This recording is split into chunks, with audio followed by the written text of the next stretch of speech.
Presidenti i Shteteve të Bashkuara Donald Trump ka përmendur ndërmjetësimin e tij në raportet mes Kosovës dhe Serbisë si shembull të rolit të SBA-ve në parandalimin e konflikteve globale, ndërsa paralajmëroi përpjekje të reja për të arritur paqen mes Izraelit dhe Iranit. Në një postim të publikuar të dielën në platformën e tij Truth Social, Trump shkroi: "Gjatë mandatit tim të parë, Serbia dhe Kosova ishin duke shkuar drejt një përplasje të ashpër, siç kanë bërë për dekada, dhe ky konflikt afatgjat ishte gati të shpërthente në luftë.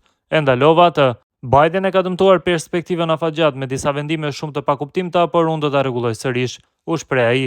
E këtë deklaratë Trump e komentoi ish ambasadori holandez Robert Bosch. Ai u shpreh se presidenti amerikan është i paparashikueshëm, derisa përmendi investimet e dhëndrit të tij në Beograd. Pyetja është shumë e vështirë pasi Trump është i paparashikueshëm dhe shpesh flet budallallëqe. Ai mund të jetë i mërzitur për zhvillimet në Serbi në lidhje me investimet e dhëndrit të tij në Beograd dhe pastaj ose do të shkojë kundër Beogradit, ose anasjelltas do të jetë shumë miqësor për të ushtruar presion mbi autoritetet, siç u tha i paparashikueshëm, deklaroi diplomati holandez. Në këtë rast kërkoi ai nga Kosova që ta formojë sa më parë qeverinë dhe të bashkëpunojë me Trumpin e të bëjë atë se çka mendon ky i fundit që duhet bërë. Kosova duhet të rrinë në qetësi dhe të bëjë atë që është e mirë në sytë e tij, por duhet sa më parë të formojë një qeveri, pasi kjo duket shumë keq, u shpreh Bosch.